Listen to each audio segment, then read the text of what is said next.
Very excited to have this guy on. He's a jack of all trades. He's a researcher. He's a broadcaster. He's an author. He's a rock star in a rock show that we're excited to hear about. Please welcome the one and only Mark Windows. How are you, sir? Thanks, I'm fine. Yeah, I mean, I wouldn't say I'm a jack of all trades. I focus generally on geopolitical research, but I have a background in entertainment, which kind of runs along quite nicely with it all because you need a bit of light relief now and again. Yeah, we were just talking about that, about like just the landscape of, content creating and why some people might have a good show, but not getting the reach that they want. And you gotta kind of have a spoonful of sugar while you talk about this stuff because it could get pretty heavy at some point. Mark, for those who may not be familiar with you, can you tell us a little bit about yourself and where our listeners can find you?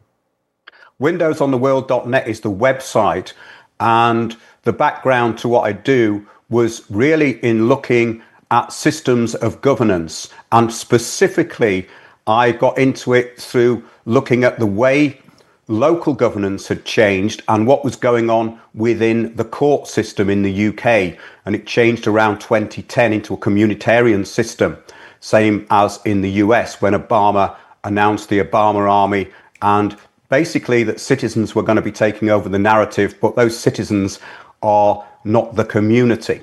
And that's called communitarianism. So I got into that. I have a great interest in history. I've been researching for a very long time. I don't actually agree that you need a spoonful of sugar with anything because I don't take sugar. And also, the information that I put out is pure, it's reliable, and any speculation I put out is generally just put out there. And I say, well, what do you think about this? Therefore, you don't have a big reach because I don't put out clickbait.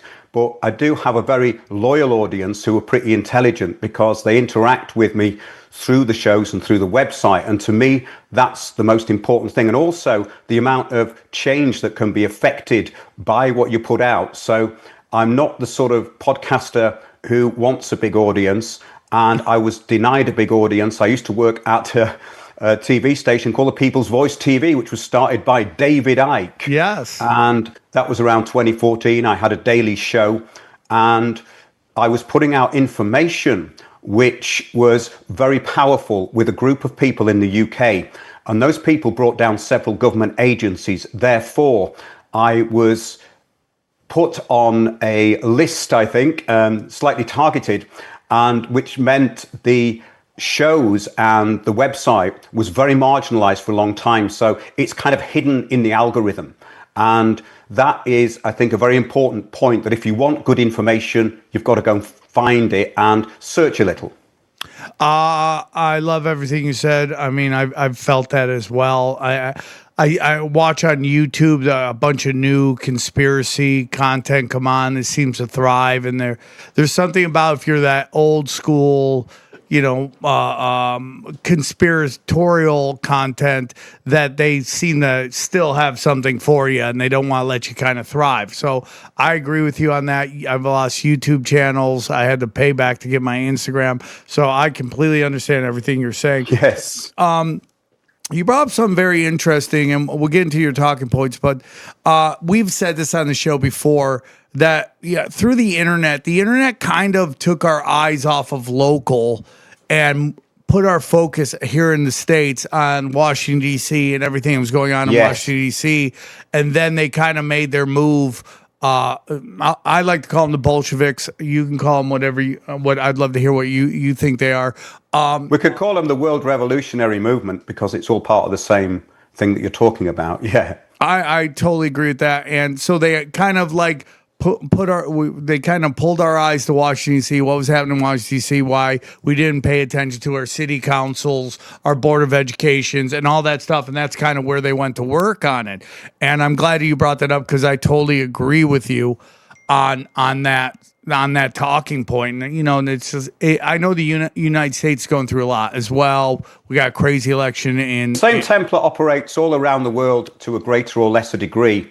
And this is the thing that I think is probably the only frustrating point about it all, is that people want clickbait, they want distraction. Therefore, especially after the COVID era, a lot of new podcasts were promoted, which are putting up this general conspiracy garbage, which leads you nowhere but keeps you up all night.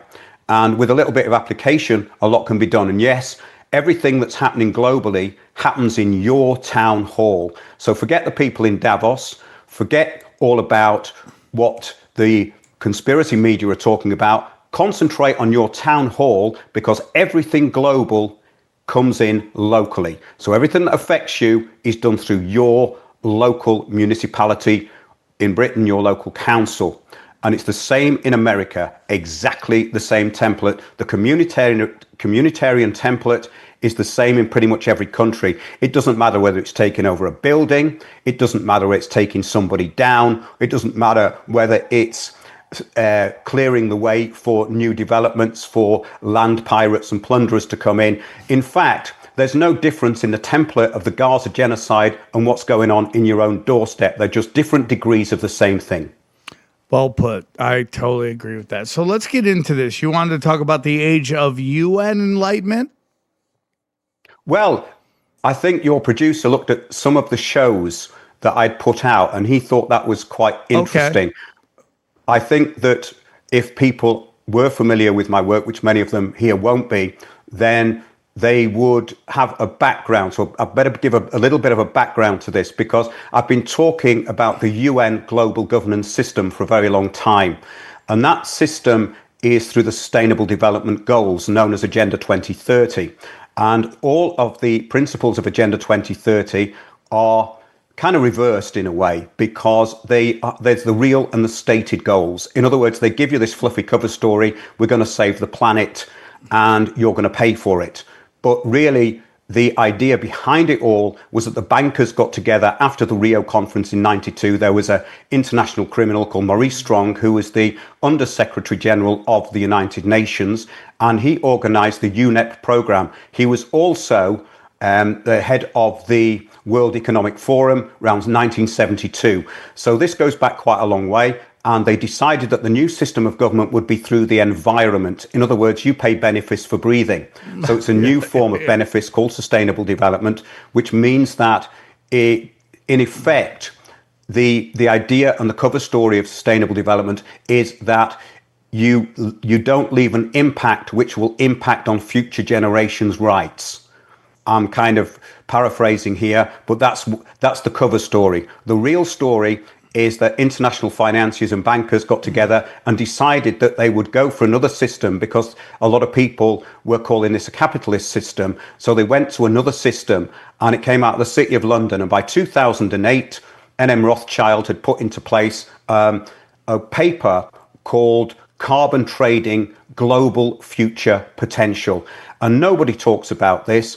And indeed, that paper is actually available at windowsontheworld.net on the free books page. But it says at the beginning of that document that nobody is allowed to quote from it, which is crazy, because obviously it's a public document, but it was only circulated to people within the industry.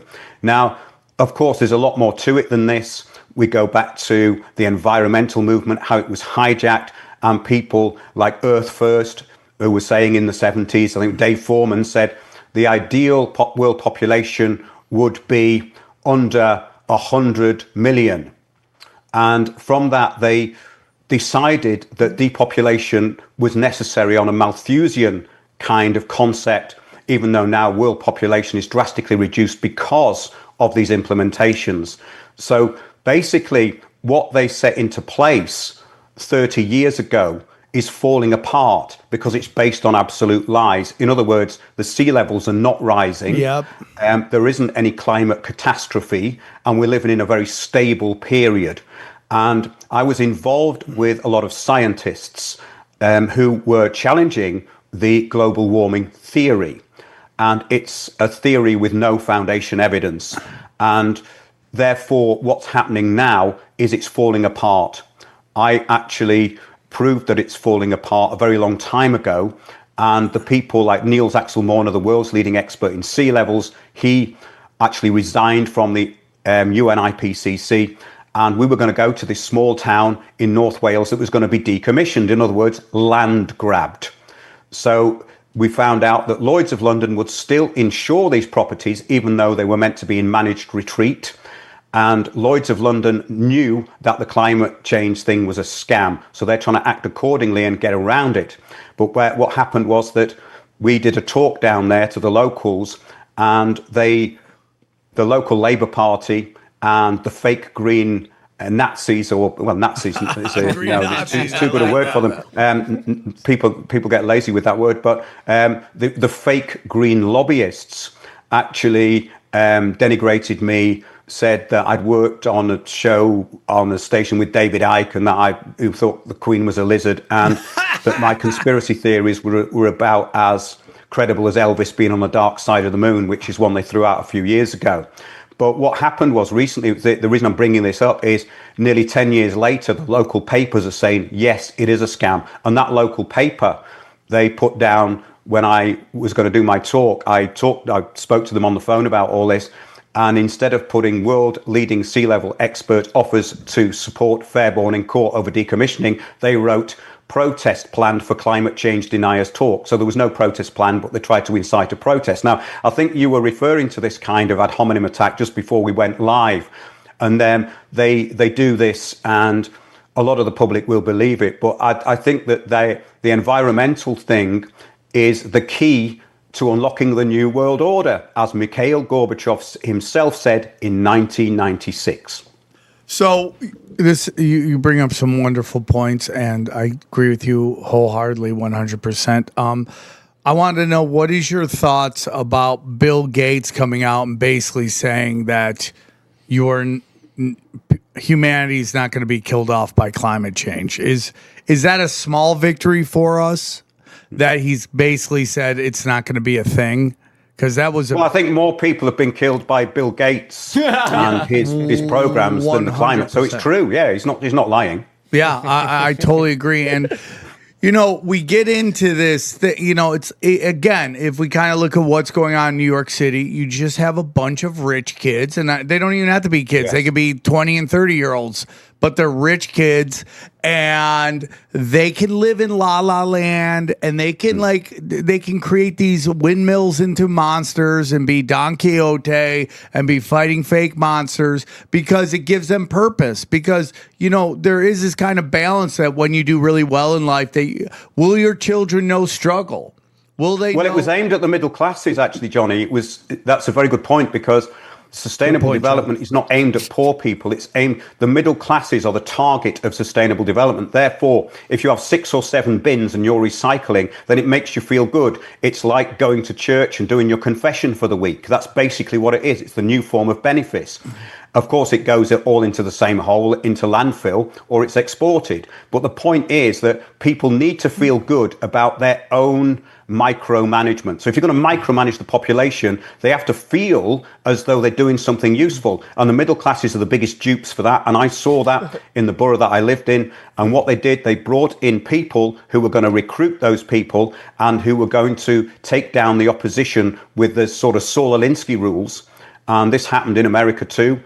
Same template. It's a template that's very simple, but people don't want to know about. But it's the template which will empower you, and then you will be able to live your life accordingly and get onto much higher levels of thinking. And that was the idea behind it. So if you start to look at how you're governed, then you can move on to the next stage. But until you know how you're governed, there's no point moving on to that next stage. And what I find interesting is how nobody ever wants to actually look at, hey, were we lied to? Like, everything is, they're goldfish. The only thing that matters to them is what's in front of them. And it's like my girlfriend, who I love with all my heart, she still watches MSNBC over here, which is our super progressive stuff channel. And it doesn't matter that they lied about COVID. Doesn't matter if they lied about Russiagate. Doesn't matter if they lied about Obama. Doesn't matter if they lied about weapons of mass destruction. I mean, we just had Megyn Kelly go off on Candace Owens, and she's like, I trust the FBI 100%. And I just want to go, okay, Megyn, what is the story or the case that the FBI was correct about? Yeah. Well, tell it. I'd love to hear about it because I can come up with lists where they were completely fraudulent and lied about the entire thing. What is the case that you go, this is where they were right with us? And there is none. And I think that this is how the media works. You buy into the two lies, left and right, Republican versus Democrat. I agree. Or, did the state do this, or was it done by terrorism? These are false arguments because the actual theories behind governance go way beyond these talking points which people are given. So people get addicted to talking points. It's like a football match. So you want your side to win. So if you're indoctrinated or you indoctrinate yourself into one side, then you want that side to win. So the argument actually doesn't become a proper debate. It just becomes two people shouting ad hominems or logical fallacies at each other. So that's not an argument. So this is a very important point about self-governance. Therefore, if you talk about the for and against of something, you're missing the point because it's there. You've got the dialectic going on, which means that there's two lies. So in other words, if you want to keep people away from any kind of power, then you give them two lies to argue over. The theory of governance is that the two lies are there to stop people from actually gaining any power. I agree with that. Yeah, there's an old KGB playbook play called Nonlinear Warfare where they would give both sides of the argument all this data to make them think that they're right so they could never come together and have a discussion, the right or the left. And it's kind of something, before I was trying to get into that, before you came on, that, each one of these social medias that we have, and I'm going Twitter, Instagram, and I'm not on TikTok, so I don't really know, but, Twitter, Facebook, and Instagram. I know Facebook owns both Instagram and Facebook, or Meta. But each one of them has their own vibe, right? And what you're willing to say on one, you may not say on the other. So I made a mistake of linking my Instagram to my Facebook. And they try to get you to do that every time you post. There's a pop-up like, hey, are you sure you don't want to be posting this to Facebook too? Yeah, so it's and it was the biggest mistake I ever made because I really talk the most smack on Twitter, and then I try not to get political on Instagram, but things are so crazy right now. I kind of been posting a little bit, and then I forgot that it went to Facebook, and man, I mean, I'm getting murdered by friends. Friends are going nuts on me on Facebook, and I bring it up because their argument is that what they don't understand is like they think because I don't agree with them, I'm on the other side. And they don't understand that I'm on nobody's side. I despise both sides of this argument, and because they don't see me go off on, let's say, Trump or anything on Facebook, because I try to keep a lot of the politics off of Facebook, and I made the mistake of letting it go to Instagram. They don't see me talking shit about the Zionism and all, and the Palantir stuff and all that stuff that I talk all the time on Twitter and very little on Instagram. But they can't come to grips with that. I think both sides are corrupt. Like what's going on right now with immigration in America, Joe Biden and Donald Trump worked together on that. This has been a tag team. Biden gets in with a really shady election, brings in all the illegals, and then Trump acts like he's the hero to the right by trying to get rid of them. But they're both trying to bring in martial law. Good, bad cop. Last time. It's the same thing. Bad cop. Yeah. Good cop, but really bad cop. It's bad cop. Well, I think unless you know who owns your government, nothing's going to change. Yeah. And people don't want to admit to who owns the government. And Trump's obviously beholden to them. And so therefore nothing can change within the present structure of global governance. But there are interesting things that happen within it. But these talking points of what's going on in the media, they're of certainly no interest to me, but they keep people busy all day long on issues of absolutely no importance when they could be applying themselves to things that really mattered. That's my opinion on that. It's very interesting is, and I don't know if I'm pronouncing the name of the bank correctly. Deutsche Bank is Deutsche Bank. Yeah. Deutsche Bank. Deutsche Bank funded Hitler. Guess who else they're funding right now? Mandani. The New York guy. Really, that's funny. Isn't that crazy? Like, and people, surprise. that data will never enter anybody's head if you're just taking the news, whether it's Fox News or MSNBC, CNN. You'll never hear that. People data. don't go back that far, though, do they, Johnny? I mean, I'm they Sam, tend by the way, to just have so you know. I'm Sam. very- Johnny is the guy on the board, so I'm Sam. Oh, so I don't know. Hi, Johnny. It's all It just good. says Johnny Woodard underneath Yeah, it. that's sorry. It's my account. Sorry used about to that, send out dude. the Zoom. It's Our okay. apologies, dude. We should have introduced ourselves before, so our apologies. It's all right. for It'd be easy to just call you the two Johnnies. you know? Yeah. Johnny 1 and Johnny 2. that. I'll be Johnny. I'll be Johnny too. I've I'm been fine Johnny with that. 4 my whole life. I could be Johnny 3. Yeah. How do you say Johnny in Spanish? Cuatro. And this Cuatro. what? Johnny's yeah, Quattro? Johnny That's Quattro. crazy. Go. No, I So think yeah, you're go on with what 24, you're my saying, bad. sir. That's Juan or something, right? Johannes or something. No, that's German. Go on, Mark. Sorry. No, it's fine. I mean, I just think that it's good to make these points about governance and see if anyone kind of latches on, because it's a very important thing. And I think that all of this stuff, I follow it, but it's a kind of circus arena. And there are theories that governance works in a much higher dimension than the public see. And they think it's a conspiracy theory. But in actual fact, the way governance works is incredibly simple, because we're looking at global plunder and it's happening all over the world. And it's just land grabbing by land pirates on the back of a lie. And it's happening in every country. But the main thing is, what does one do about it? One has to find a way around this. And to me, that's the key, because that makes it interesting, quite exciting, and it takes away this feeling of disempowerment that people have, which leads them into anger. It's this show to me is not about like changing anything. I really do believe, and we're very blessed to have we have loyal listeners for, like, the show's been on for like 9 years. In December will be 9 years, and we have a bunch of new listeners. Welcome everybody. That the key to this show isn't to like try to wake anybody up or tell, the key to me is to hear the show so the playbook and the psyops that they're running, so you don't allow that to fall into that. And that's really the key. I've been talking a lot about this, is like you in my humble opinion, you can't change the system. The system can't be changed. The only way you get... Yeah, but it's not the system that you change, it's yourself and the way you operate within the system. I agree. Because it's all about governance. So governance starts with self-governance. Yes. So all governance starts with you. And you are ultimately responsible for everything you do. Once you take full responsibility, then you get out of this idea that there's trying to be imposed, that somehow you are given these rights within a community. And of course, there's no such thing as community rights. All rights come from the rights of an individual within a community. So in other words, people who don't take absolute responsibility for their own actions will be led. And as the Roman maxim states, ignorance of the law is no excuse.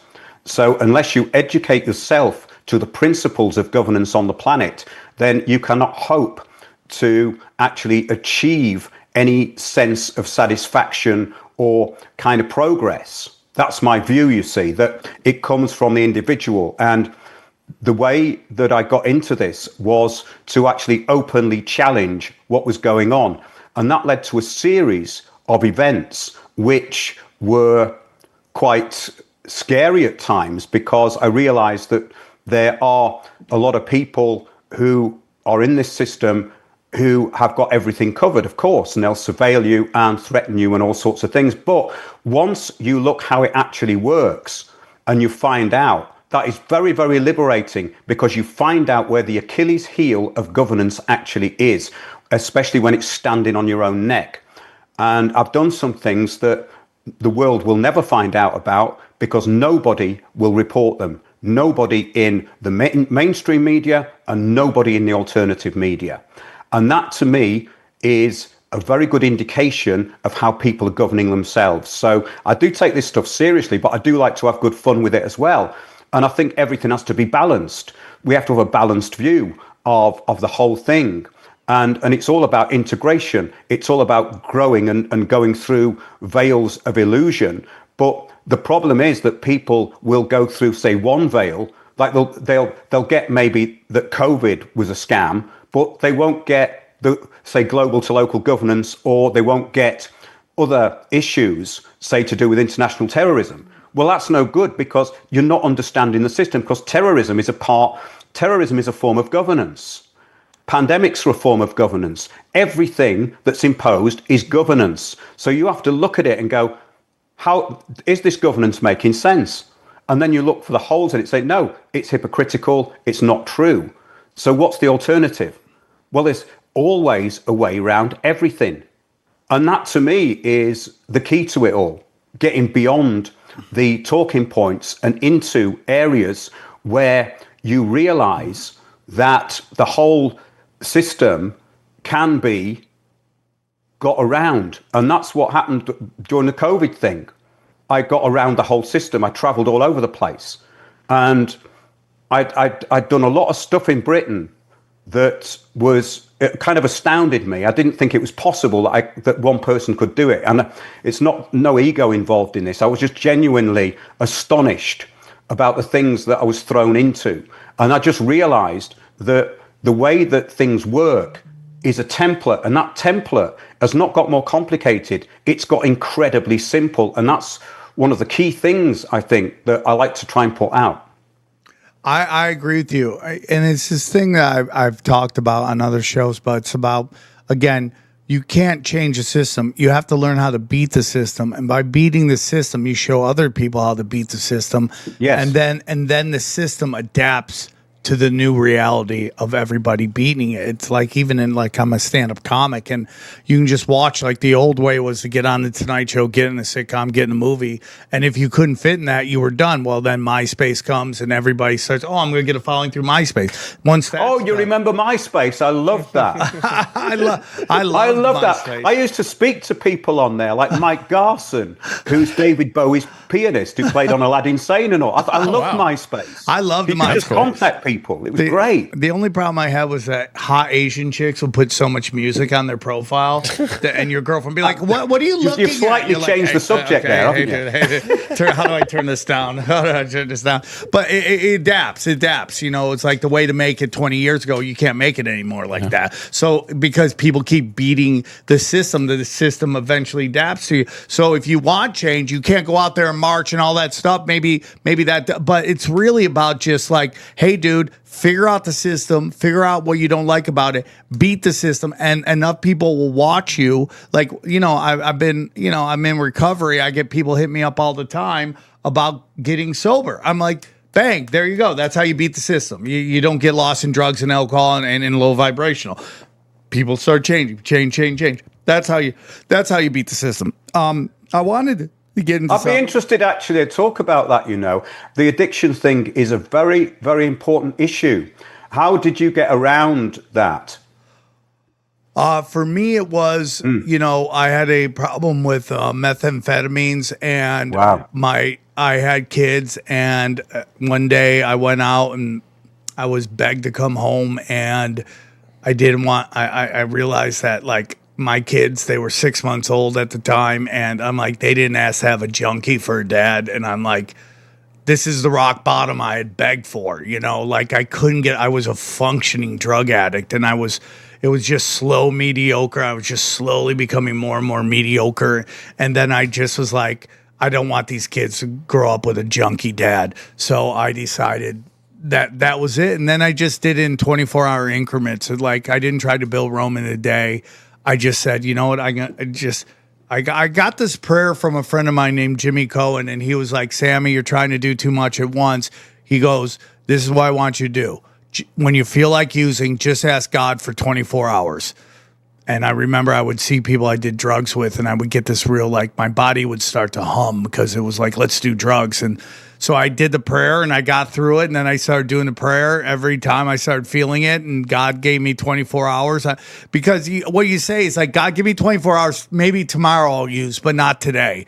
And then the next day you do that again, and then next thing you know, you're getting to a year. And I just tell people, get a year and see how your life is. And like, it may not be financially or career different, but do you have hope in your heart? And then once you have hope in your heart, then you got a chance. Because you know what drugs and alcohol do, and even pornography does, is it really just zaps the hope you have at a high vibrational life. So once you start doing that, then bang, next thing you know, you got a year, then you got 2 years, and then you're helping other people get to that year because you got to give it away. If you don't give it away, then you lose it. Is it the same thing with porn? Are you doing like 24 hours? Like whenever you want to, like 24 Every day hours? off adult films is like winning the Super Bowl. But once I got the 60 days, I'm like, oh, I don't crave it anymore.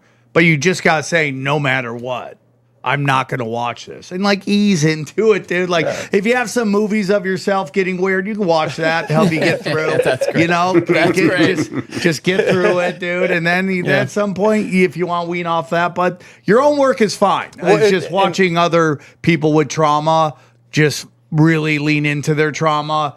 That's where, because you know the occult, Mark. It's like I just find it. The adult film industry is a giant humiliation ritual. You're watching somebody humiliate themselves for cash and prizes. There's also an algorithm that pulls you into darker and darker. That's corners. all Pornhub is. Well, It's that's like, absolutely true. That is a very, very good point, because that is not talked about too much.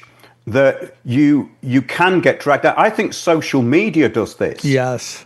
Social media is like a cesspit, and I stopped using it completely. But it's very interesting what you're saying about that you had to kind of hit rock bottom and see yourself. I mean, I know a few people that's happened to, but it's a very important thing to learn from, and you get to know yourself. And I think that's the most important thing, because, you know, if you're still, I know people who they stop being alcoholics, but they still relapse. Well, that's no good either. And obviously, you know, part of what I did was in show business for about 30 years. I was touring with bands and stuff like that. And I knew a lot of junkies who were functioning in bands and a lot of alcoholics, because, of course, in show business, if you're an alcoholic, you're a hellraiser. Yeah. But if you're an alcoholic in normal life, you're just a low-life bum, you know. Yeah. And that's kind of an interesting thing, because I met people who were addicts, but they were quite high functioning. But of course, alcohol is, I think, you know, I don't think methamphetamine is very forgiving, but alcohol over a long period of time, unless you do really hard alcohol, people don't really feel it for years and years. I knew alcoholics who were 86, and a very famous actress I knew. She was an alcoholic, she smoked, but she looked after herself in other ways. But she was 86 when she died, but she was an industrial level drinker. And I knew a lot of people in show business like that. There was an actor who died, I won't mention his name, but he was in a lot of movies. And I found out that he actually was drinking so much that he was coming down off it with a lot of hash and then drinking another bottle of port on top of drinking all day. Yeah. And I thought, that's just like way beyond what I could understand, because when I was out and about in Soho in London, you know, a lot of the places there have closed down now, but there's a lot of good late night clubs, and you could go and have a drink and everyone expected you to be sober all the time. But these people were kind of functioning alcoholics, you know. And I think if you get to that point where you don't need it anymore, everything purifies. I know it sounds a bit corny to say that, but I think that you are holding yourself back when you take anything. I actually gave up alcohol completely. I never drank that much, but I did it overnight. I thought, I'm not going to do that again. Yep. And it's a strange thing, actually, because I thought, well, I'll always enjoy a glass of wine with my meal or something. But no, I just made that decision. And it's a hard thing to do. I mean, a friend of mine, he was an alcoholic for years, and he only came to a crisis when he was going psychotic, and he smashed his guitar up outside my house. I couldn't find him for 2 days. And then he actually became a born-again Christian, and it really changed him, though. So it's all about governance. And yes, I find this really fascinating because, of course, it can start with trauma. Or hedonism. It's a kind of weird thing, isn't it? Do you think in your case the addiction came through trauma or just pure hedonism? Probably a little bit of both. I Yes. mean, like I've always said this, that my sex addiction really fueled all my other addictions. And Yes. the problem with sex addiction is that it is probably the most high functioning of all the addictions. Yes, it Meaning is. you can totally go to work, thrive at your work, but then you're in this. We've kind of been convinced that debauchery is like this kind of higher form of love and sex when it's really it's low vibrational. So, and I've had friends who have been very publicly taken down in the national news, and they're very good people. They really are good people, but they had a sex addiction, and I think you're dealing in sex magic every time you do this, and you're just conjuring spirits all the time, and we don't realize that, and then eventually it catches up with you because we live in this kind of dual kind of society where it's like we are convincing everybody that freaky kinky stuff is hot, while at the same time demanding puritanism. It's very weird to me. Where like, oh man, like you see a bunch of like pro athletes in America get in trouble for BDSM stuff, right? Mm-hmm. But at the same time, and then we can't believe you're into this stuff. Oh my God, you're a monster. While at the same time, 50 Shades of Grey is making like $50 million at the box office. It's this kind of weird, two-way. Well, it again, it's a social engineered phenomenon, because it's all about infiltration.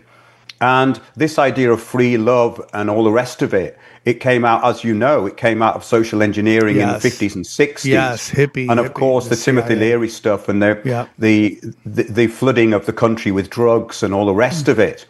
And this is a really important point, that it's all about consent. It's like any form of demonism needs your consent. Yes. And of course, demonic entities come through alcohol. They come through methamphetamine, particularly. I did a lot of shows with Jerry Marzinski, who's a psychiatric practitioner who worked at the biggest psychiatric institute in America, which is closed now. It's in Milledgeville, Georgia. And he had 10,000 patients. And the stories that he told on the radio, I couldn't believe it. And I was very close to somebody, this girl who was spiritually possessed. She had very strong demonic attachments. And you learn a hell of a lot when you learn how that demonic realm works, because it's a hierarchical realm. But the idea is, of course, that if you are not in control of your awareness, something else can be. There's a great book called it's by a Private Ritchie. And it's called something like Back to Tomorrow. And he was recruited into the US Air Force as a conscript in, I think, the 50s. And he became very ill in this RAF hospital. And he had an out-of-body experience. And he could go around the whole of the base, and he saw his mates in the bar. He could see them from a third perspective. And he saw them getting drunk. And as they were getting drunk, these things were jumping into them. Wow. Ooh. Wow. And I think this is what happens, because, you've seen this. You've seen people just suddenly go completely mental who are normal on the drugs. And it's not the drug that's doing it. It's them opening up to something that's taken them over. I'm not saying 100% of the time, but I've seen it happen a lot. And this demonic possession thing, I think, is something that the people who want to control are flooding us with. Therefore, porn, alcohol, drugs, these are weapons. These are weapons to make people comply. And these systems which hierarchical, which the demons work in, are very similar to what happens in the physical world. And I found that you could actually get rid of demonic entities within people, or they can do it. And I know people who've done it. But I think this is one of the biggest things that we're fighting. It's not principalities. It's what's getting into people's minds. Yes. And people talk about mind control, but most people are under some form of mind control unless they have an open, pure awareness and they know it and they can sort of see everything that's coming in. And that takes time. And therefore, I think what they did was, with especially Westerners, they took them into this fake Hinduism, which meant like to be receptive with opening yourself up to meditational commands from a cult leader. And that's been massive, and it still is. And I spent a long time in Nepal, and there was these temples that cropped up. And there was a Shiva, they said, they pray to Shiva. We don't know who they are. We think it's black money. And I know this cult because this cult are big around the world. They have allegedly about 40 billion, but they are controlled at the top end by demons. This sounds wild to some people, but I know people who've been in the cult and managed to see them because they channel them. And these are hierarchical families. These are Brahmins who are doing it. And yes. So it's all a system of control. It's very fascinating. Yeah, I agree. They call alcoholic spirits, Yes. That's what they call alcohol. It's, hey, man, let's have some spirits. Hey, And the people that he's talking, that are like that it's just a different person. When there's some people, like a lot of people, they drink, they just kind of get mellowed out, a little quiet maybe. And some people, it is like something in habits. That book's called Return from Tomorrow, by the way. I was checking Return from Tomorrow, that's it, yes. on YouTube is watching police body cams, and you literally watch people get high on drugs, drunk on alcohol, and they just act a fool. And you're like, well, what if that isn't them? What if they are possessed by something that's making them make the worst decision, so they destroy their lives? I mean, in one night of that's chaos. exactly, you've got it in one. That's exactly it. And when you let them, I've seen it happen, because the theory of this, that because Jerry was very good on this. I spoke to him in 2015 when I'd just gone through this situation, which was like mind-blowing. It was other dimensional. The things that were happening around me were not from the physical world. And he talked to me about 6 hours, and we did a load of shows after it. But not many people talk about this. Of course, it's taboo in the psychiatric world because they want to push materialistic atheism on everybody. Yeah. But the real power we have is the divine spirit, the Holy Spirit that we can tap into, and we stop ourselves doing that. And the whole theory of control and this imposition of governance, which is not good for us, is that it takes us away from our own power. So you have to disempower the victim. And that is exactly what happens in the demonic realm. They disempower you, they take over you, then they abuse you. Disempowering. I love that. I think that's great. Let me ask you a question. And by the way, I think that what we're talking about with alcohol and methamphetamines, I think you can now apply this to this industrial grade marijuana that's now being the pushed. skunk. They call it skunk in the UK. And a friend of mine went completely psychotic on that. Yep, I mean, I see absolutely psycho. I see it in the recovery rooms. People now come in they're like, yeah, I have a problem with weed, so and they have interesting. tweaker energy, dude. It used to be, remember, was it Eric Roberts who was on Celebrity Rehab, and people just laughed him out of the room for being there for weed? Because it used to be, it was just, even because we used to think it's the way that the average person looks at the hippie movement, they think it is a cultural revolution. ditchweed It was and stuff. completely astroturfed by the CIA and the FBI. But we think of weed like our grandpa's weed, or super young people, their great grandpa's weed. Well, what blows my mind is when people say I'm sober Cali or Cali sober or whatever, and you know exactly what that means. Is that weed? That means they'll smoke. They'll do. They're smoking weed every day, but they're Cali sober, which means obviously no liquor. Even just vaporizing it gets so much more of it, right? Oh yeah, these dabs and all that stuff. But what I wanted to ask you about, you brought up something. So there's this whole discussion about the fallen angels and what they represent. Yes. I have a friend of mine, he's a devout Christian. He thinks when God destroyed the Tower of Babel, he sent all the humanity in different directions, and he gave them, someone installed fallen angels as gods of those areas. Now, you brought up Hinduism. Do you think that Hinduism and a lot of these other offshoot religions, and I know there's probably more Asians than anywhere else in the world, more Asians than anybody else, but these offshoot, religions such as Hinduism, do you think they worship fallen angels? I think that Hinduism is a construct of the Brahmins. I did a show called The Cult That Controls Cults, something like that. It was a few months ago. But it was really about how these systems are interlinked. So the Brahmin system is of a hierarchy. They give people multiple gods to worship, which disempowers them. So they do day-to-day rituals to all these different gods. They keep themselves busy. The pharaohs did exactly the people who were behind the pharaohs, the priesthood behind the pharaohs did exactly the same thing, because the ancient Egyptian cult is just as neurotic. In other words, everything that you're doing has to be getting yourself ready for when you die, and then you take all your material stuff into the next life. It's complete garbage cult, the pharaonic cult. And so the people behind that, I think, are the same type of people as are behind the Brahmins, and the same type of people who are behind the Pharisees. I think these are all control systems which are reasonably clever, but they are all pretty much working in the same way, but on different genetic types. So when we talk Brahmins, we're not talking the family of Canada that's been connected to all these like Zionist groups, like the mega group. Are you talking? Oh, you Brahmin? mean the family name Brahmin? Yeah. When you talk, No, I'm Brahmin, talking about the Brahmin priesthood. So in India and Nepal as well, you have families who are named after Brahmins, but there's different Brahmin names. So they have a caste system.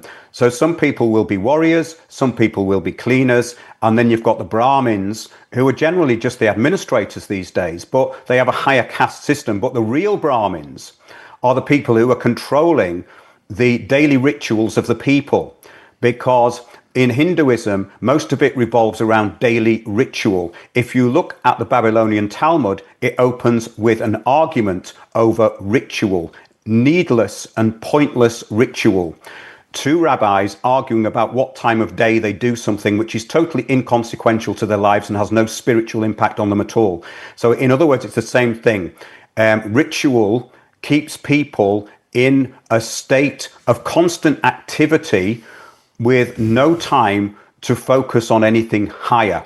And I have friends who are Hindus who do all this stuff, very nice people, but I don't agree with the ritual and the lifestyle that people need to adhere to be part of these cults. I think that the original Christianity, the way, was actually smashing all that apart. And of course, that got infiltrated and completely misrepresented. But the idea is that you have a system of governance where people are kept very busy and in fear. And that is particularly relevant to the Pharisaic system, the Brahmin system, and yes, the Pharaoh system, which are three of the most successful control systems on the planet.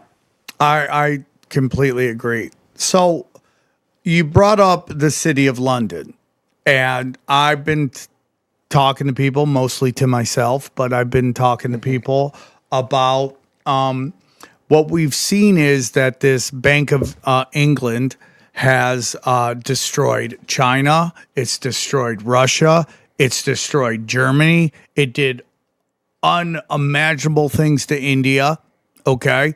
And now it is of my belief that they are trying to implode America, and I think it would be England as well. What's going on in England? I know the city of London is in England.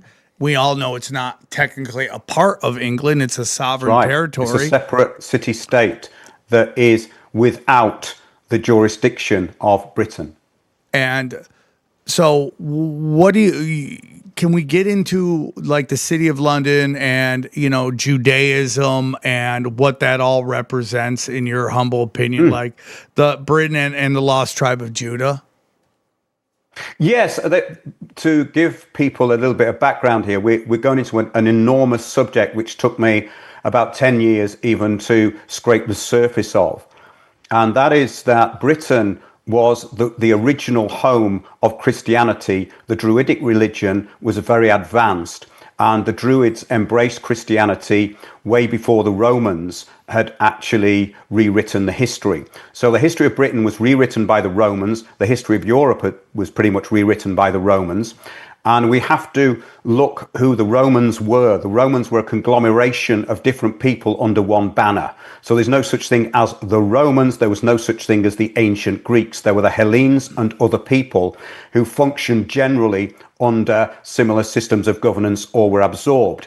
Now, the idea is that Britain was the true home of Christianity, was that Britain was a very important place and a magical place, and that this was covered up because Constantine wished to relocate Christianity to his base, somewhere near his base in Constantinople.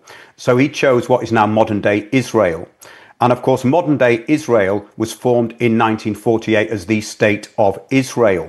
There is no evidence that any of the Bible stories happened there. They keep trying to contrive evidence, but there isn't any.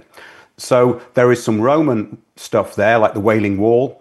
I've been to Jerusalem. It's fake. It's an oldish kind of town, but there's nothing special about it.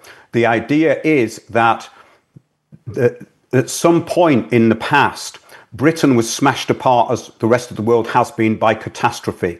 And this theory is called catastrophism.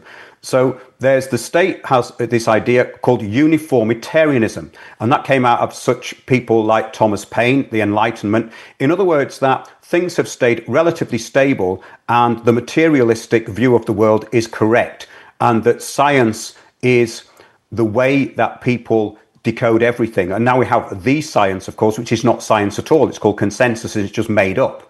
So the idea is that Britain was a very powerful and advanced civilization. And in 1322 BC, it was smashed apart from Scandinavia.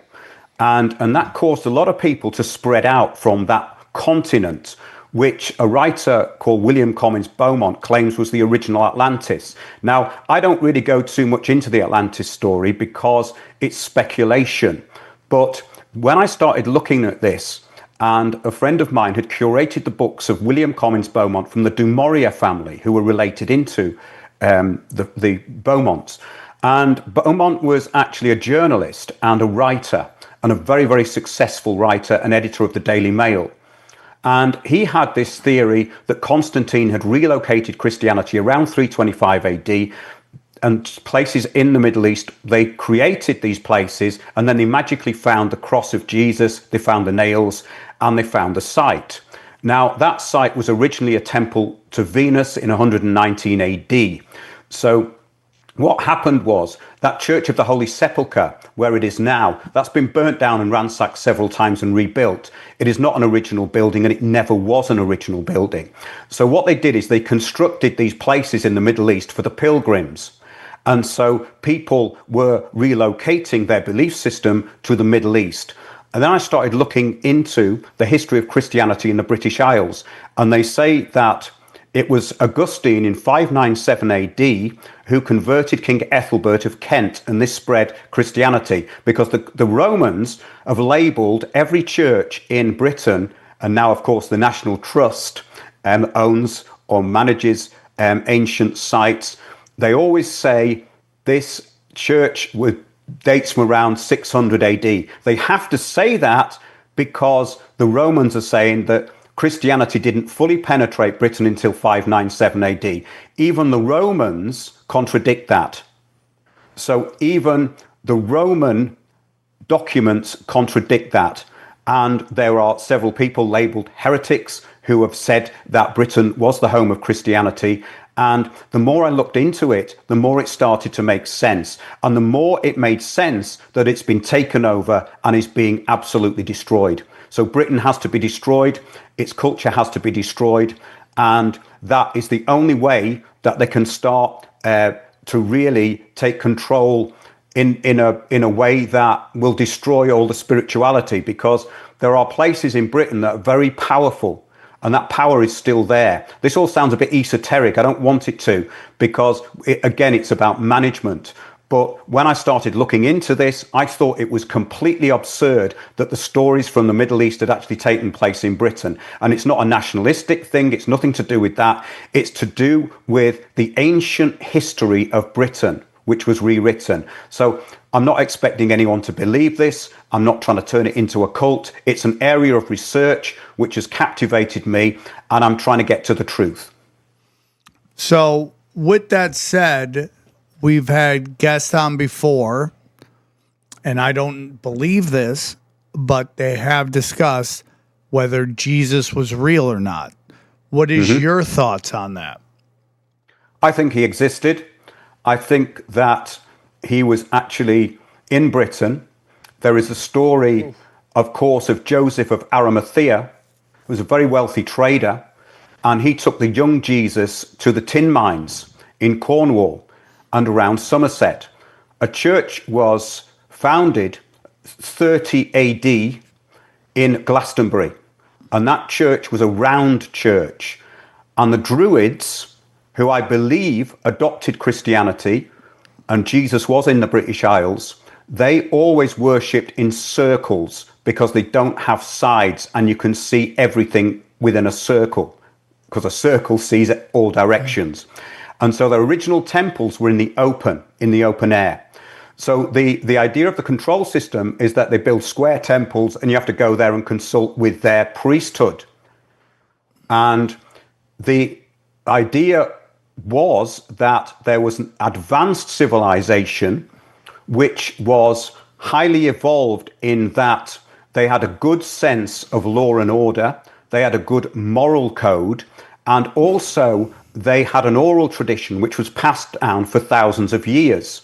And that oral tradition had to be destroyed, and it was destroyed by the Catholic Church. However, some of that priesthood infiltrated the Catholic Church. But to answer your question, yes, I do believe that Jesus was real and he was in Britain. And I did a story called a show called Albion's Apostles. And in Glastonbury, there's a place called Weary All Hill. And the story is that Joseph, after the crucifixion, he had this bush that he'd brought back from the Middle East, because obviously we're traders. We're talking about this is the time of the Phoenicians. So the trade routes came from that way. So Joseph was following trade routes because Britain was a very prosperous place. So Britain had all this tin. They were trading with the world. So the idea is that that Joseph planted this bush, and it's on Weary All Hill, and that bush was vandalized in 2015. But this is a bit esoteric. But to me, there are places in Britain that have a very high energetic sort of atmosphere and higher abilities when you're there. And Somerset is one of those places, and that's allegedly where Jesus went. But this is all stuff that I kind of put together myself later. But the actual facts are, it looks like the facts are, that Jesus did go to Britain. And there are a lot of old folk tales about it. I'm not expecting anyone to believe it, but it's very much worth looking into. But to me, I go with what makes sense. A, B, C, D. How do you get to D? Does it make sense? It makes sense. When I looked into it, everything made sense because the sites were there in Britain, as discussed in the books of William Comyns Beaumont. He did several books. This was in the early 1900s. He died in about 1954, I think. But his first book was called The Riddle of Prehistoric Britain. Then he did The Mysterious Comet, which was the comet that smashed apart the landmass from Scandinavia. And the actual cometary impact was around Scotland. It was actually at Fingal's Cave in Scotland. So he gives an exact time and a date for this from the geological records, because Beaumont was actually, he was a meteorologist before that existed. It was actually called meteorism. Now, meteorism just means something that happens in your stomach. It's been completely forgotten. But of course, we have the meteorological office and we have meteorologists. But the thing that linked Jesus to the British Isles was basically the backstory with the Druids.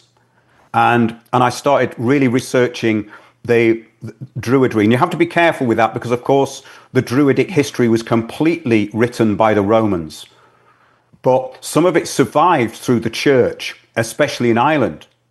And there is this idea that the kings of Ireland, up to like Luga MacLuga in about 10 or 1100s, they knew about this, and it was not a secret, but it was a known thing that Britain was the home of Christianity.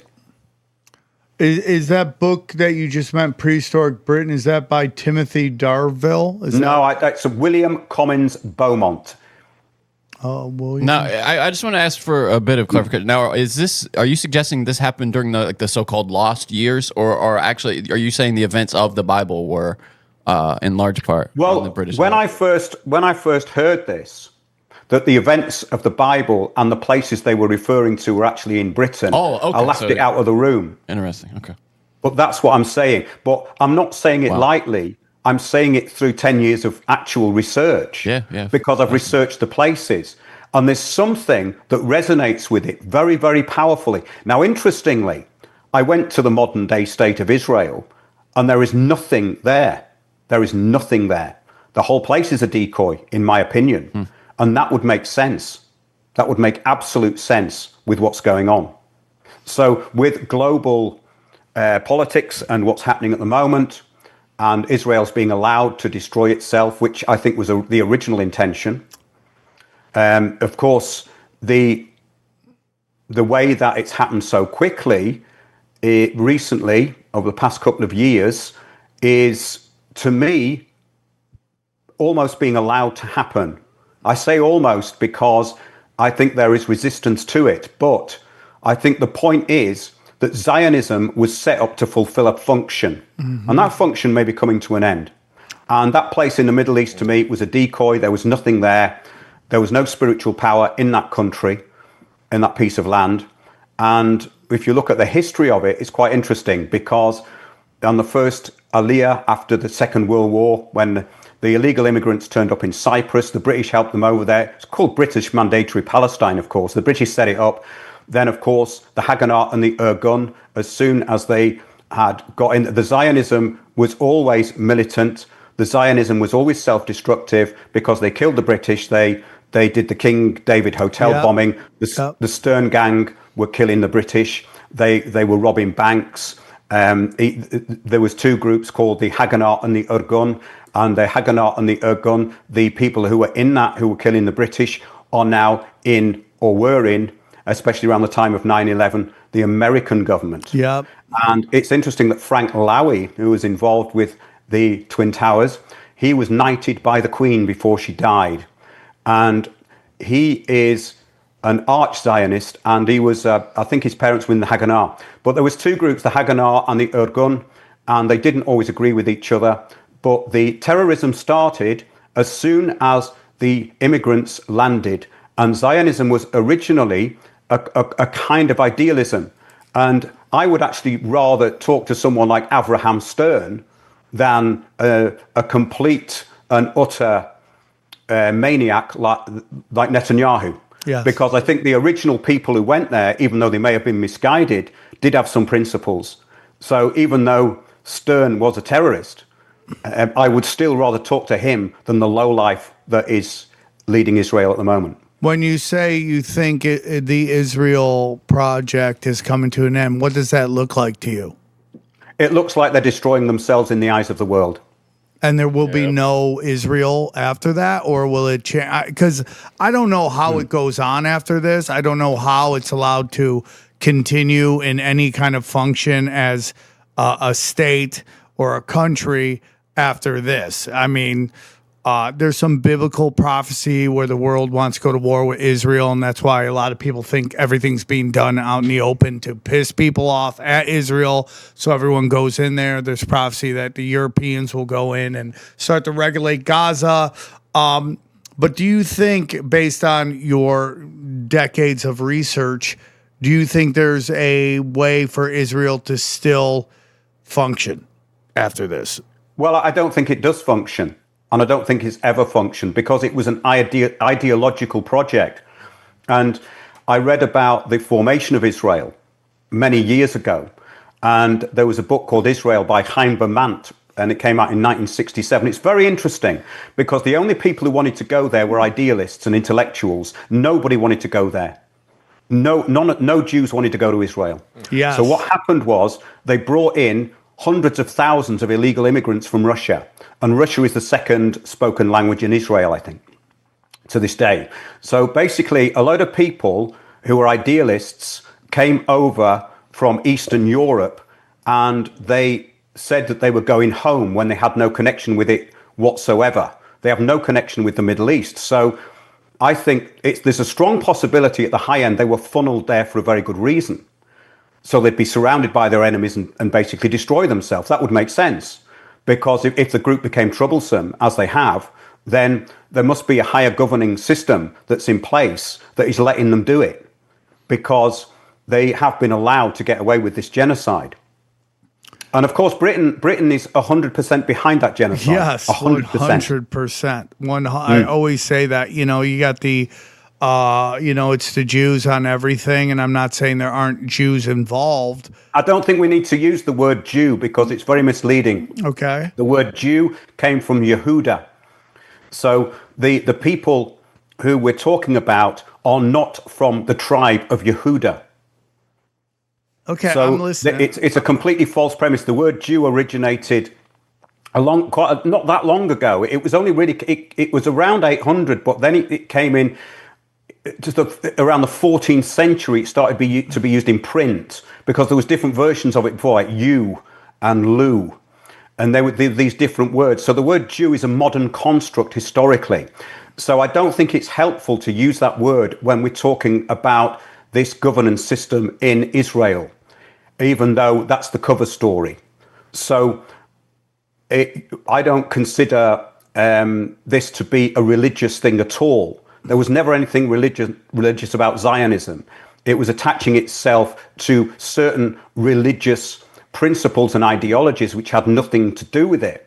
So I think Zionism was a governing thing that was set up, and it's been very successful infiltrating the world governments. It's been very successful as a front. So there is a theory that the people who would call themselves Jews are a front for something else, and they're merely being used. And that is something I think that's a very strong possibility. Not a popular view, though, at all. Do you think they picked Israel or the territory of Israel because of trade routes? What do you mean? Modern day Israel? Yeah, the quickest way to have goods go from Asia and Africa is through the land bridge that's basically Israel. And whether you get in Khazarians or not, there's this whole belief that a lot of the high ups are former Khazarians. And Khazarians have always controlled trade routes. They controlled a big chunk of the Silk Road. And if you look at the geopolitical, if you look at the map of Israel, it is the fastest trade route to get goods from Africa and Asia into Europe. So there's a problem with that because Israel really doesn't produce anything. Well, they would control the trade coming from. Yes, but now Yemen's controlling it.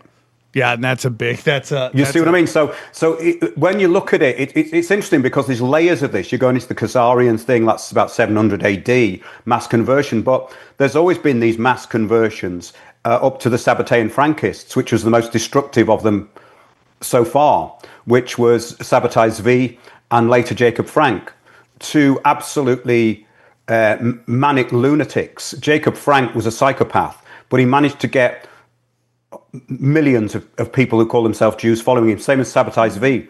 And he originally had declared himself to be the Messiah in 1666, and he was living in Smyrna, which is now Izmir in Turkey. He was actually banned from Izmir because he was a lunatic. And people say he was what you'd now call bipolar. I think he was way more crazy than that, but he was obviously charismatic. So when we're talking about this, we have to take into consideration what the past of it actually is. It doesn't have a central belief system.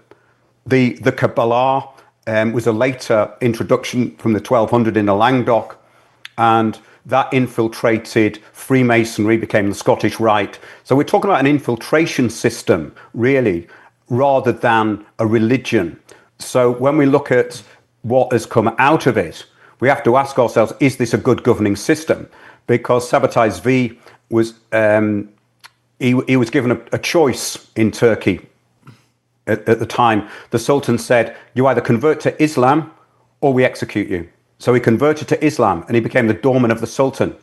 So then the followers of Sabotage V became the Donmei. And the Donmei still exist. And the Donmei exist in Freemasonic lodges all through Turkey and into Eastern Europe and Central Europe and probably way beyond. So we're talking about an infiltration system here, which is done on the back of people calling themselves Jews. So people have to be very aware of this, that we're talking about, say, people like Sabotage V. He had millions of followers. And people follow. So in other words, it's a messianic cult, but the messiahs so far have been self-proclaimed and very bad news indeed. So is this a good governing system? Doesn't seem to be. Seems to be very self-destructive in that it doesn't know when to stop. And there are reasons for that, because the idea is that the priesthood, the people even behind the Pharisees, knew how to biologically control the people in that cult.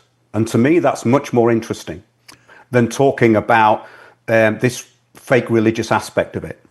Yeah, that is you just dropped interesting, isn't it? Knowledge right there, dude. You just dropped some knowledge, man. So can we get into a little bit of black magic temples versus the mysterious force and what your thoughts? Why not? Yeah, let's. Is it too much? I don't know. This has been fire. Well, the thing is, as we said, I was going to call you Johnny again. That's the two Johnnies. Sam. That's fine. I'm fine with Johnny. I think the thing is that it appeals to people who want knowledge, who can look things up. Because I do like to have a bit of a laugh, but I also love putting information out and receiving information. So yeah, I'd love to talk about that. So I would love to hear your thoughts on it, because I think everything is black magic right now, and I agree with that. Our guests tried to bring up before, but a lot of our next tech weaponry to me is just hardwired mysticism.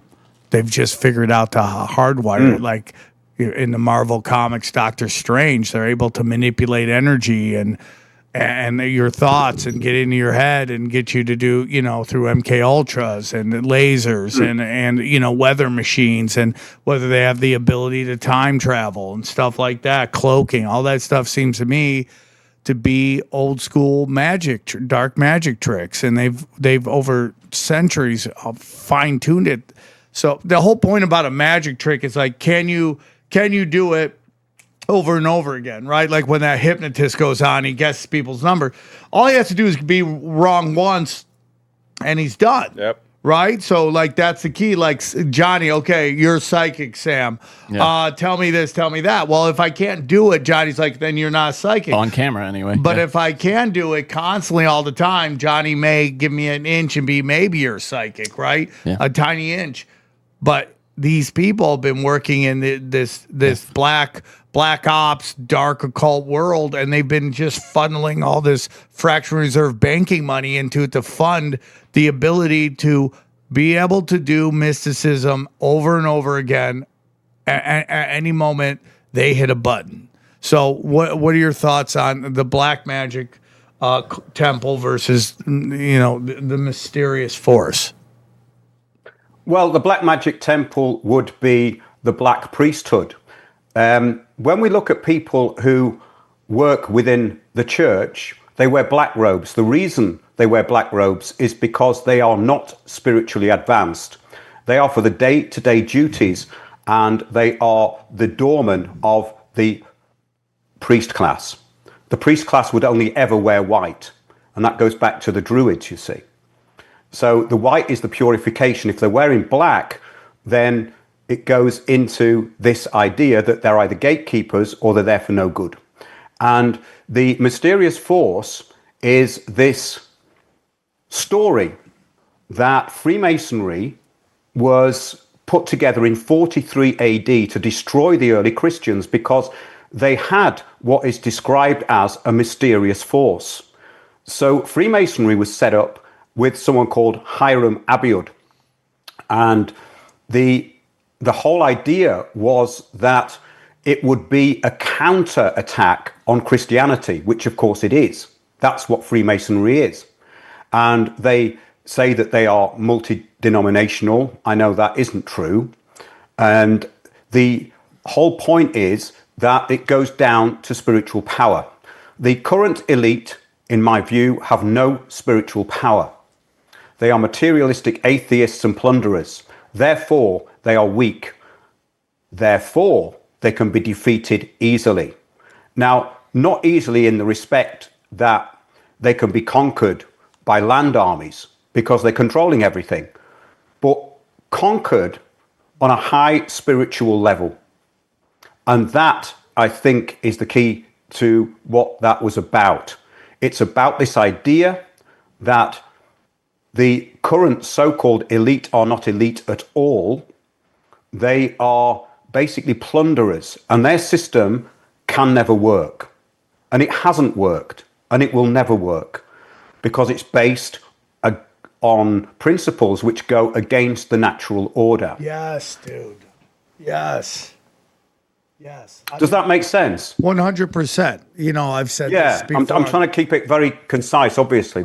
I've said, like, the universal rule of the universe is love and helping others. And I don't care if you're Klaus Schwab or whatever his name, that Larry Fink that runs BlackRock that now runs the WEF.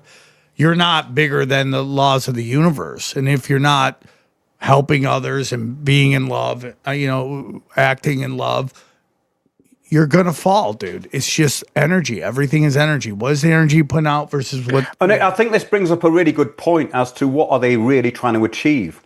Because it all came out of the idea of depopulation and control and management of the population. But what is the real purpose of that? Because populations have never been truly managed. There is always this natural tendency to what they call chaos, which you could interpret it as chaos, but it probably isn't. It's the natural order that will find a pressure valve and get out. So they are trying to close all the pressure valves with fake protests, with infiltration of everything and gaslighting of everybody. But what's the purpose? Because they're just going to die. What is the point? There is no progress in this idea of civilization. So my idea was to start a new civilization of people who could be on a higher level of thought and actually start doing useful things and stop focusing on the nonsense that these people are doing. Because I tried to stop it years ago with the system global to local, and I didn't get any support at all. But I did have a lot of actual success in things I did. And I think that this is the key to it all. It's understanding this, that this idea of black magic is... It's something that I think people just throw around. There are demonic realms. There are people involved in low magic. And that has an effect to a certain level. I've been attacked by low magic on many occasions, but it doesn't work. It only works if you are vulnerable to it. And of course, as we said earlier, if you have a problem, they will get in. It comes in through sexual abuse, through drugs and alcohol. And these are the three main gateways. But if you have built up your own awareness and educated yourself correctly, and you adhere to good principles, and it doesn't mean being a do-good or anything. It's a kind of living in providence, living in God's providence, and they're going against that, you see. So then people say, oh, they're satanic and all this. Well, I think that when it comes down to it, it's just a system that is not going to work. And our job is to make sure it doesn't work and create new societies outside of the garbage. But most people are very willing to waste all their time and energy on issues of no importance, arguing over the trivialities, the two lies that are put before them.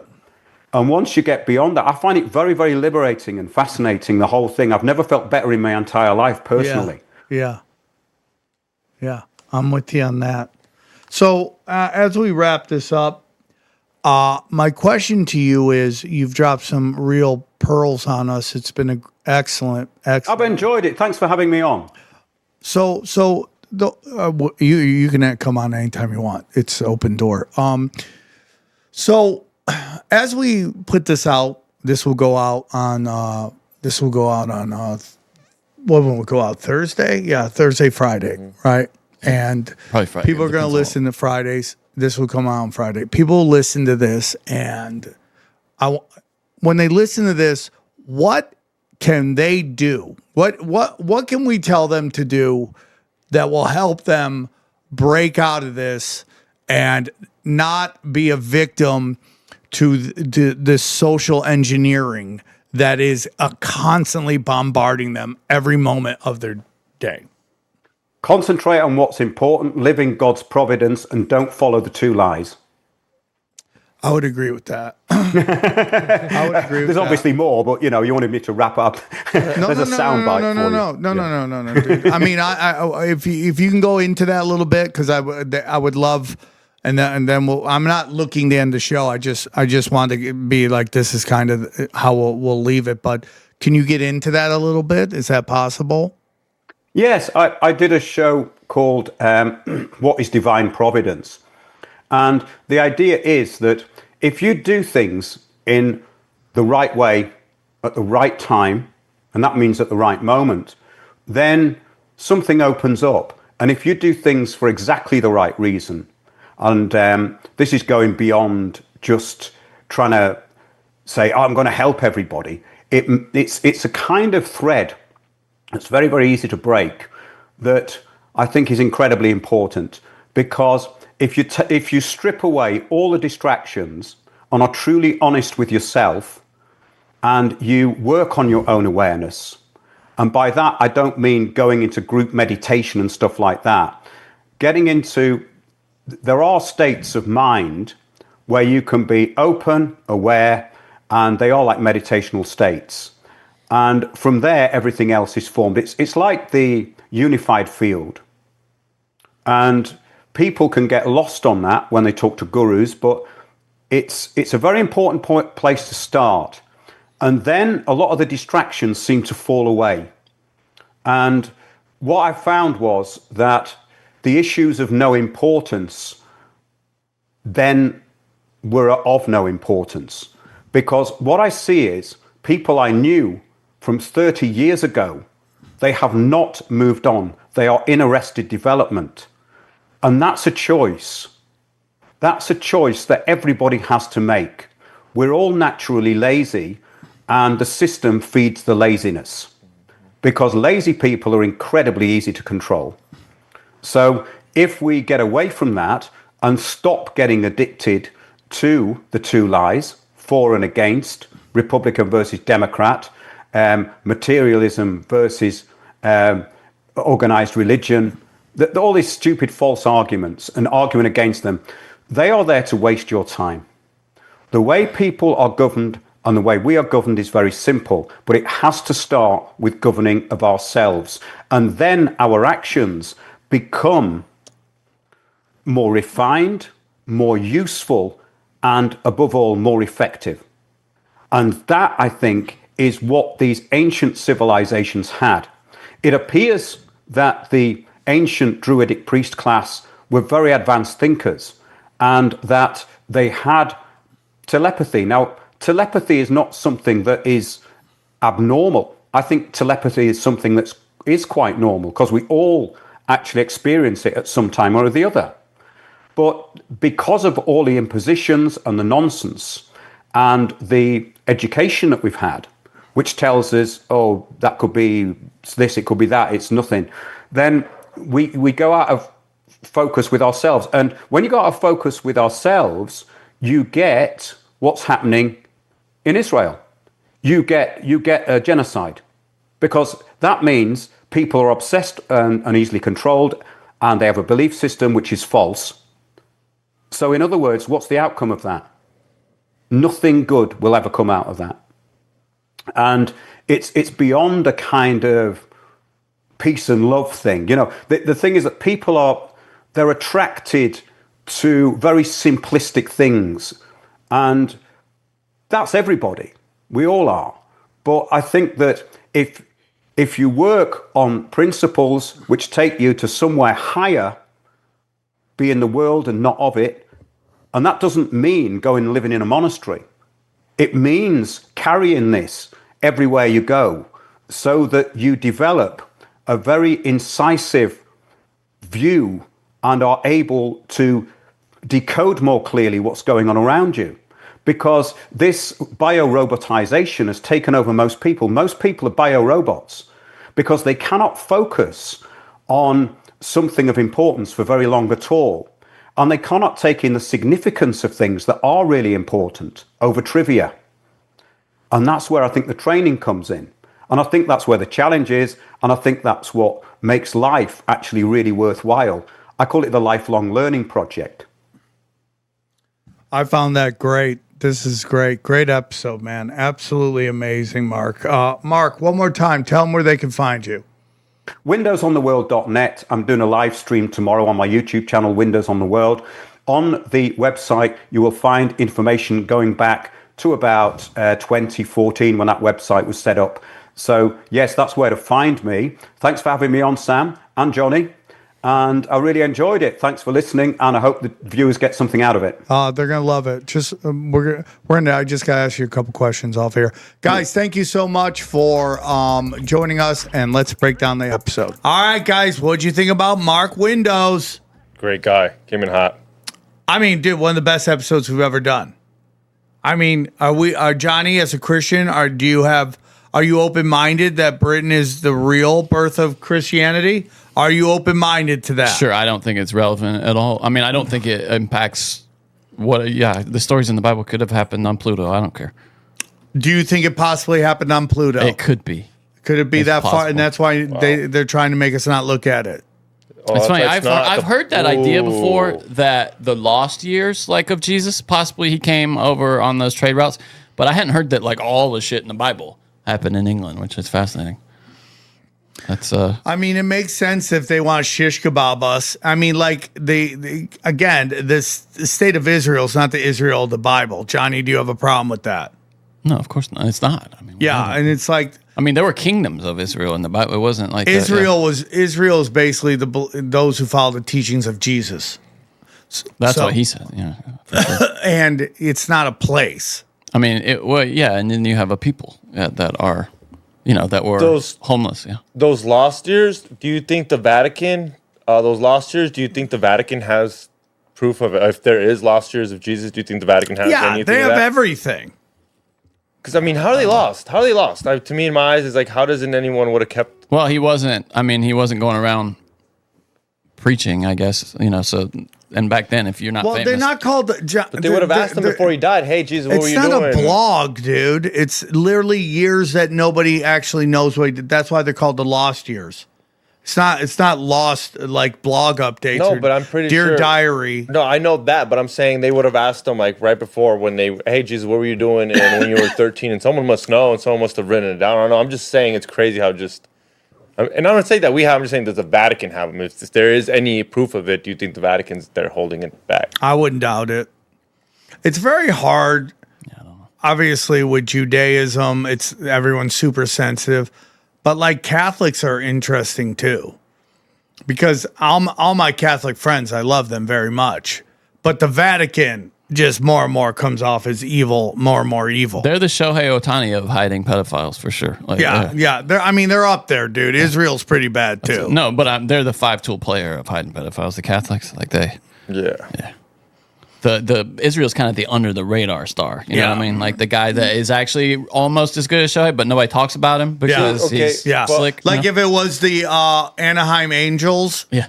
Like the Catholic Church or the Vatican. They're the Angels. Would be Shohei. Yeah, and then Mike Shohei. Trout would be Israel, where it's like he's great, but he's not as good. It's two Shoheis. They're both Shohei, but he's Shohei with the Angels before he blew. Everybody gave a shit because now he's with But to defend the Catholics, it's only the priests doing it.